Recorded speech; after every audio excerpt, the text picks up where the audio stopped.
सोनकादि आदि सभी ऋषियों तथा मुनियों ने पुराण शास्त्र के बेता श्री सूत जी महाराज से पूछा।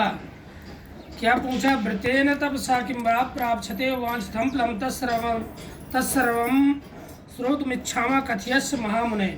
सूत ऋषियों ने कहा, महामुने, किस व्रत अथवा तपस्या से मनोवांछित फल प्राप्त मिलता है, आप हमको बतलाइए। तब सूत जी कहते, नारदे नैवे श्रमवष्टो भगवान कमलापति। एकदा नारदो योगी परानुग्रह कांच्यान पर्यटान विधान लोकन मृत्यु लोके मुपागता। सूत जी बोले, इसी प्रकार देवर्षि देव नारद जी ने भी पूछा था, और पूछे जाने पर भगवान कमलापति ने उनसे जैसा कहा था उसे कह रहा हूँ, आप लोग सावधान होकर सुने। एक समय योगी नारद जी लोगों की कल्याण की कामना से विविध लोकों में भ्रमण करते हुए मृत्यु लोक में गए, और वहाँ उन्हें अपने कर्म फल के अनुसार नाना योनियों में उत्पन्न सभी प्राणियों को अनेक प्रकार के क्लेशों से दुख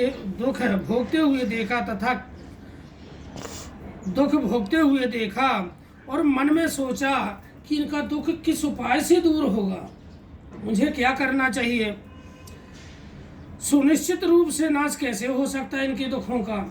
और ऐसा मन में विचार करके वो विष्णु लोग गए कि जगत के पालन करता वही नारायण है। और वहाँ जाकर के क्या देखते हैं, तत् नारायणम देवम शुक्ल वर्णम चतुर्भुजम शंख चक्र गदा पद्माला विभूषितम। वहाँ पे शंख चक्र गदा पद्माला से विभूषित शुक्ल वर्ण भगवान नारायण का दर्शन कर देवाधिदेव की वे स्तुति करने लगे नारद जी। और क्या बोलते हैं, हे वाणी और मन से परे स्वरूप वाले अनंत शक्ति संपन्न आदि मध्य और अंत से रहित निर्गुण और सकल कल्याण में गुणों से संपन्न स्थिर जगमात्मा निखिल सृष्टि के प्रपंच कारणभूत तथा भक्तों की पीड़ा नष्ट करने वाले परमात्मा, आपको मैं नमस्कार करता हूँ। अपन लोग जाते हैं भगवान को एक लोटा जल चढ़ाए, हर हर महादेव हर हर महादेव।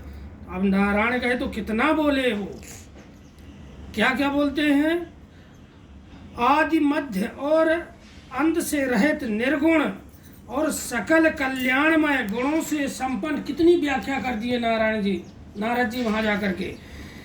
और स्थावर जंगमात्मा निखिल सृष्टि के प्रपंच, मतलब जैसे बोलते हैं श्री 108 श्री 108 श्री, मतलब कितना उनका पद बढ़ा दिए। ऐसा बोलते हुए स्तुति, भगवान ने स्तुति सुना। भगवान श्री विष्णु ने कहा, नारद जी से कहा कि मार्थम मार्गतोस्मि तुम किमते मनस वर्तते कथयस्य महाभागा तत् सर्वामी कथामिते। भगवान ने बोला, महाभाग, आप किस प्रयोजन से यहाँ आए हुए हैं, आपके मन में क्या विचार है, क्या पूछना चाहते हो, ऐसी कौन सी अब आवश्यकता पड़ गई आपको यहाँ तक आने की, कहिए, वह सब कुछ मैं आपको बतलाऊंगा। नारायण बोले, विष्णु भगवान। तब नारद जी क्या बोलते हैं, मृत्यु लोके जना सर्वे नाना क्लेश समन्विता नाना योनि समुत्पन्ना पच्यन्ते पाप कर्म भी तत्कथम स्यान्नाथ लघुपाय से तद्दुतम श्रोतुमिच्छामि तस्रम कृपास्ति यदाति ते मयि। नारद जी ने बोला भगवान विष्णु से, बोले, हे भगवान, मृत्यु लोक में अपने पाप कर्म के द्वारा विभिन्न योनियों में उत्पन्न सभी लोग बहुत प्रकार क्लेशों से दुखी हो रहे हैं। हे नाथ, किसी लघु उपाय से उनके कष्टों का निवारण हो सकेगा? यदि आपकी मेरे ऊपर कृपा हो तो वह सब मैं सुनना चाहता हूँ, उसे आप बताइए। श्री भगवान वाचा साधु पृष्ठम त्वया वत्सा लोकाग्रह कांक्षयान यत्कृत्वा मुच्यते मोहात् तस्रुच्युत मदामिते। श्री भगवान ने कहा, हे वत्स, संसार के ऊपर अनुग्रह करने की इच्छा से आपने बहुत अच्छी उत्तम बात पूछी है। जिस व्रत के करने से प्राणी मोह से मुक्त हो जाता उसे आपको बताता हूँ, सुने। हे वत्स, स्वर्ग और मृत्युलोक में दुर्लभ भगवान नारायण का एक महान पुण्यप्रद व्रत है। आपके स्नेह के कारण इस समय मैं उसे कह रहा हूँ। अच्छी प्रकार से विधि विधान से भगवान श्री सत्यनारायण का व्रत करके मनुष्य शीघ्र ही सुख प्राप्त कर परलोक में मोक्ष प्राप्त करता है। भगवान की ऐसी वाणी सुनकर नारद मुनि ने कहा, किम फल, नारद जी क्या बोलते हैं, नारद उवाचा किम फलम किम विधानम च कृतम केनेव तद्व्रतम तत्सर्वं विस्तरात् ब्रूहा कदा कार्यं व्रतम प्रभो। नारद जी बोले, प्रभु इस व्रत को करने का क्या फल है, इसका विधान क्या है, इस व्रत को कब करना चाहिए, कैसे करना चाहिए, क्या सामग्री लगती है, क्या तिथि है, क्या मुहूर्त है, सब विस्तार से बतलाइए तब ना करेंगे। तब श्री भगवान वाचा, भगवान बोलते हैं, दुख शोक आदि शमनम धन धान प्रवर्धनम, दुख में सुख में, सौभाग्य संतित करम, सर्वत्र विजय प्रदम, दुख में सुख में, जन्मदिन में, शादी विवाह में और विजय में। और आगे क्या कहते हैं, यस्मिन् कस्मिन् दिने, कोई तिथि नहीं, कोई मुहूर्त नहीं, कोई दिन नहीं, यस्मिन् कस्मिन्, यस्मिन् कस्मिन् दिने मृत्युलोक के भक्ति समृद्धता, जिस दिन भी आपकी श्रद्धा भक्ति युक्त हो, कोई तिथि मुहूर्त नहीं देखना है, परिवारजनों के साथ में, बंधु बांधवों के साथ में प्रसन्न हृदय से आप भगवान का पूजन कर सकते हैं। और क्या कहा, नैवेद्यो भक्तो तद्य सपादम भक्ष मुक्तमम रंभा फलम घृतम क्षीरम। अब सामग्री बता रहे हैं, क्या बता रहे हैं, रंभा फलम घृतम क्षीरम गोधूमस्यम च चूर्णकम। बोलते हैं रंभा फलम, केले का फल, दूध और ये सब आटे का चूर्ण, अभावे साली चूरम च शर्करा गुड़स तथा शक्कर या गुड़, ये सब भक्ष सामग्री। और क्या कहे हैं, सायंकाल, खाली इतना कहा है, शाम के टाइम सायंकाल श्री सत्यनारायण का पूजन करें। उत्तम कोटि के भोजनीय पदार्थ को सवाया मात्रा में भक्ति पूर्वक अर्पित करें। केले का फल, घी, दूध, गेहूं का चूर्ण अथवा गेहूं के चूर्ण में, चूर्ण के अभाव में चावल का चूर्ण, शक्कर या गुड़, यह सब भक्त सामग्री सवाया मात्रा में एकत्रित कर निवेदित करना चाहिए। विप्रायाम दक्षिणम दद्यात् कथायाम श्रुतजनैः सह, बंधु बांधवों के साथ श्री सत्यनारायण भगवान की कथा सुने। कथा सुनकर भगवान को दक्षिणा देनी चाहिए। तदंतर बंधु बांधवों के साथ ब्राह्मण को भोजन कराना चाहिए। भक्ति पूर्वक प्रसाद ग्रहण करके नित्य गीत आदि का आयोजन करना चाहिए। तदंतर भगवान सत्यनारायण के स्मरण करते हुए अपने घर जाना चाहिए। ऐसा करने से मनुष्य की सभी अभिलाषाएं ही पूर्ण होती हैं। विशेष रूप से कलयुग में पृथ्वी लोक में यह सबसे छोटा सा उपाय है। श्री स्कंद पुराणे रेवाखंडे श्री सत्यनारायण व्रत कथायां प्रथमोऽध्यायः। श्री सत्यनारायण भगवान की जय।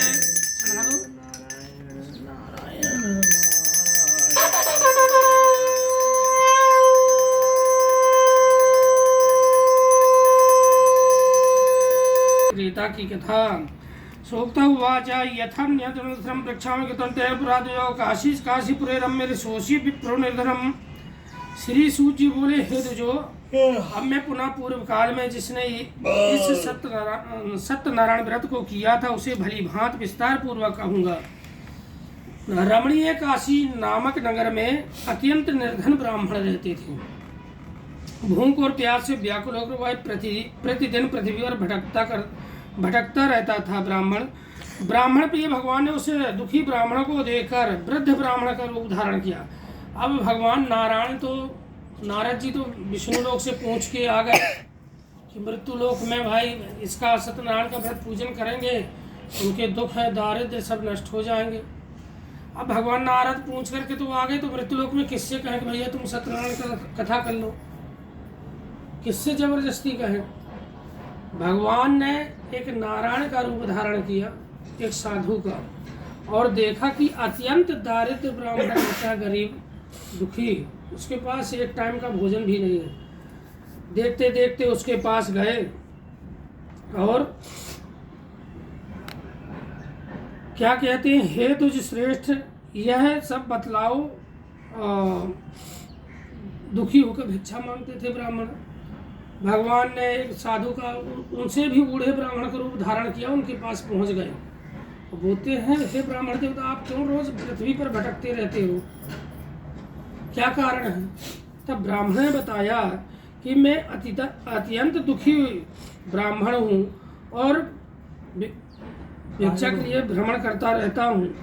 और कहता है ब्राह्मण, हे दुज श्रेष्ठ, आपको कुछ इस दरिद्रता को दूर करने को उपाय जानते हो तो आप बतलाइए। ब्राह्मणोति, और ब्राह्मण ने क्या कहा? ब्राह्मणोति दारिद्र्यम भिक्षार्थम वे ब्रह्म महिम उपायाम यदि जानासी कृपायाम कथियाम प्रभो। अगर मेरी दारिद्रता का कोई उपाय आप जानते हैं तो आप प्रभु हमको बतलाइए, हमारी दारिद्रता दूर हो जाए। ब्राह्मण बोले, वृद्ध ब्राह्मण, जो भगवान वृद्ध ब्राह्मण का रूप धारण किए थे, उनने क्या बोला? सत्यनारायण विष्णु वांछितार्थ फलप्रदः तत्सत्वं पूज्य विप्रायम कुरुष्व व्रतमुत्तमम्। वृद्ध ब्राह्मण का, हे ब्राह्मण देवता, सत्यनारायण भगवान विष्णु अभिष्ट फलों को देने वाले हैं। हे विप्र, तुम उनका उत्तम व्रत एवं पूजन करो, जिसे करने से मनुष्य सभी दुखों से मुक्त हो जाता है। और व्रत के विधान को भी ब्राह्मण से यत्न पूर्वक कहकर वृद्ध ब्राह्मण रूपी धारी भगवान वहीं पर अंतर्ध्यान हो गए। वृद्ध ब्राह्मण ने जैसा कहा, उस व्रत को अच्छी प्रकार से वैसे ही कहूँगा, यह सोचते हुए उस ब्राह्मण को रात में नींद नहीं आई। बोले, मेरे पास तो कुछ है ही नहीं है, एक दाना नहीं है, मैं कहाँ से भगवान का गेहूं का चूर्ण, रंभा फल, घृत चूर्ण, ये सब कहाँ से क्या खरीदूंगा। तथा प्रातः समुत्थाय सत्यनारायण व्रतम करिष्ये इति संकल्पस्य भिक्षार्थम मां गतादुजा। और प्रातः काल उठ करके स्नान करके और संकल्प ले लिया कि आज जो भी भिक्षा में हमको मिलेगा, उसी भिक्षा से सारा सामान खरीद करके मैं सत्यनारायण का व्रत करूंगा। तथा प्रावृतम कालम चामा, और ऐसा करके दुज श्रेष्ठ निकल गए भिक्षा के लिए। और उस दिन ही ब्राह्मण को भिक्षा में बहुत सा धन प्राप्त हुआ। उसी धन से उसने बंधु बांधवों के साथ भगवान सत्यनारायण का व्रत किया। इस व्रत के प्रभाव से वह श्रेष्ठ ब्राह्मण सभी दुखों से मुक्त होकर समस्त संपत्तियों से संपन्न हो गया। और उस दिन से लेकर प्रत्येक महीने उसने व्रत किया। तथा प्राभृति कालम चामासी मासी व्रतम कृतम, हर महीने संकल्प कर लिया कि हर महीने में व्रत करूंगा। इस प्रकार भगवान नारायण के इस व्रत को करके वह श्रेष्ठ ब्राह्मण सभी पापों से मुक्त हो गया और उसे दुर्लभ मोक्ष को प्राप्त किया। व्रतमस्यम यदा विप्रा पृथिव्याम संकरिष्यति तदेव सर्व दुखम तो मनुज्यासम विनाश्यते। हे विप्र, पृथ्वी पर जब भी कोई मनुष्य श्री सत्यनारायण का व्रत करेगा, उसी समय उसके समस्त दुख नष्ट हो जाएंगे। हे ब्राह्मण, इस प्रकार भगवान नारायण ने महात्मा नारद जी से जो कुछ कहा, मैंने आप सब लोगों से कह दिया। आगे अब क्या कहूँ। ऋषिरो वाचा तस्माद् विप्राच्छतोकेन पृथ्वीं चरते मुने तत्सर्वं श्रोतुमिच्छामः श्रद्धाश्रम प्रजापते। ऋषियों ने कहा, हे मुने, इसे पृथ्वी पर उस ब्राह्मण से सुने हुए इस व्रत को किसने किया, हम सब सुनना चाहते हैं। उस व्रत पर हमारी श्रद्धा हो रही है। अब ब्राह्मण ने तो कर लिया, अब ब्राह्मण के बाद किसने किया, पीछे ही पड़ गए। ऋषियों ने कहा, सूत जी के पीछे ही पड़ गए कि ब्राह्मण को आपने तो करवा दिया, लेकिन ब्राह्मण से की हुए फिर किसने किया, आप बतलाइए। तब सूत जी कहते हैं, श्रुत्वं मुनिया सर्वे व्रतम केन कृतं विभूम एकदा स द्विजो वरो यथा विभस्य विस्तरे। सूत जी बोले, मुनियो, पृथ्वी पर जिसने यह व्रत किया उसे आप लोग सुने। एक बार वह द्विज श्रेष्ठ अपनी धन संपत्ति के अनुसार बंधु बांधुओं तथा परिवारजनों के साथ व्रत करने के लिए उदित हुआ। इसी बीच एक लकड़हारा वहां आया, लकड़ी बाहर रखकर उस ब्राह्मण के घर गया। प्यास से व्याकुल वह उस ब्राह्मण को व्रत करता हुआ देख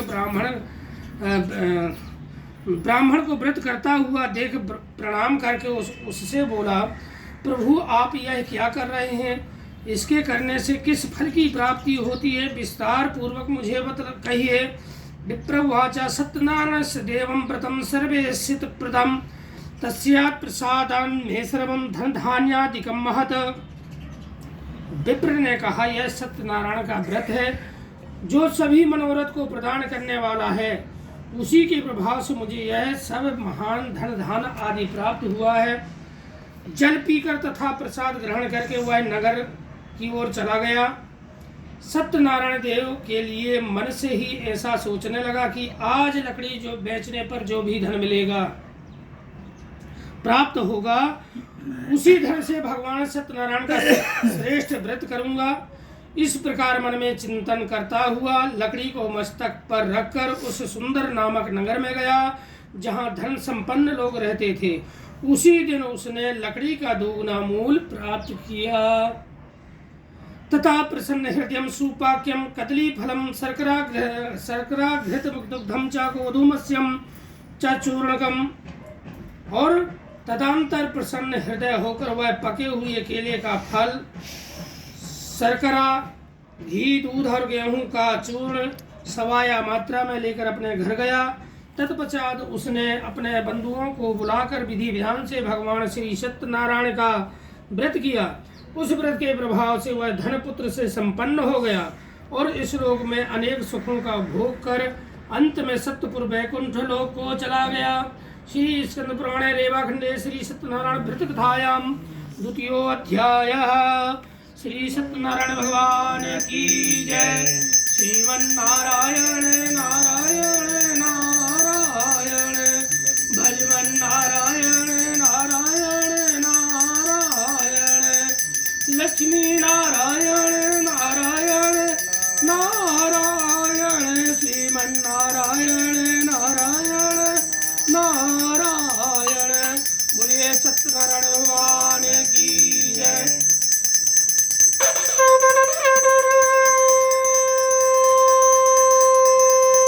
प्रमुग्धा च सरोजे भद्रं सते भद्रशीला नदी तीरे सत्यस्य व्रतम् आचराद। एकस्मिन् तरे तत्र साधुरेका समागतः वृज्यार्थं बहुधनेरनेके परिपूरितः नाम संस्थाप्ततीरे जगाम। नृपतिं प्रतिं दृष्ट्वा चुव्रतिनं भूपं पाप्रेक्षं विनयान्वितः।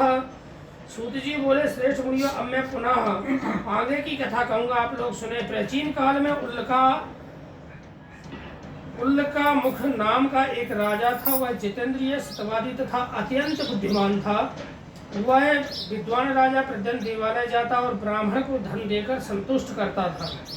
कमल के समान मुख वाली उसकी धर्म पत्नी शील, विनय एवं सुंदर आदि गुणों से संपन्न तथा पति पारायणी थी। राजा एक दिन अपनी धर्म पत्नी के साथ भद्रशीला नदी के तट पर श्री सत्यनारायण का व्रत कर रहा था। उसी समय व्यापार के लिए अनेक प्रकार की पुष्पकार धनराशि से संपन्न एक साधु वणिक वहां आया। भद्रशीला नदी के तट पर नाव को स्थापित कर वह राजा के समीप गया और राजा को उस व्रत में दीक्षित देखकर विनय पूर्वक पूछने लगा। साधुवाच किमिदं कुरुश्रे राजं भक्ति युक्तेन चेतसा प्रकाशं कुरुत श्रवण श्रोतुमिच्छामि सांप्रतम। साधु ने कहा, राजन आप भक्ति युक्त चित्त से यह क्या कर रहे हैं, कृपा वह सब बतलाइए, इस समय मैं भी सुनना चाहता हूँ। राजोवाच पूजनं कृते साधुं विष्णुरत्नं तेजसा व्रतं च स्वजनैः साधुं पुत्राद्यवाप्ति काम्या।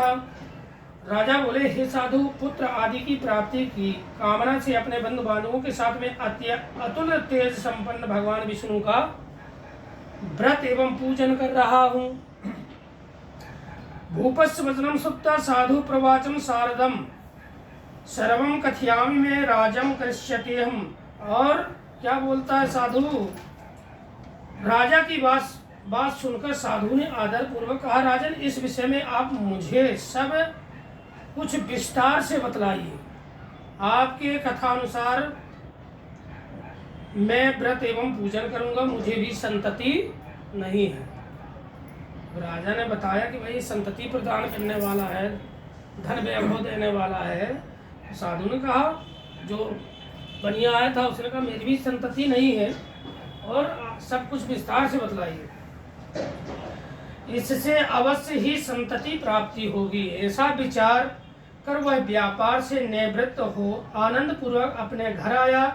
उसने अपनी भार्या से संतति प्रदान करने वाला इस सत्यव्रत को विस्तार पूर्वक अपनी पत्नी से बतलाया। और कहा जब मुझे संतति की प्राप्ति होगी तब मैं इस व्रत को करूंगा।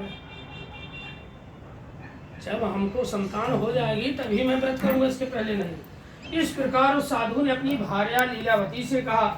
एकस्मिन् दिवसे तस्या भार्यं लीलावती सती भर्तयुक्तानंद चिंतः भक्त्या धर्मपरायणा गर्भिणी सा भवत्। तस्या भार्या सत्यप्रसादतः 10वें मासी वे तस्या कन्यारत्नम् अजायत। दिने दिने सव्रते शुक्लपक्षे यथा शशि नाम्नः कलवती चेत् तन्मन्नाम कारणं कृतं।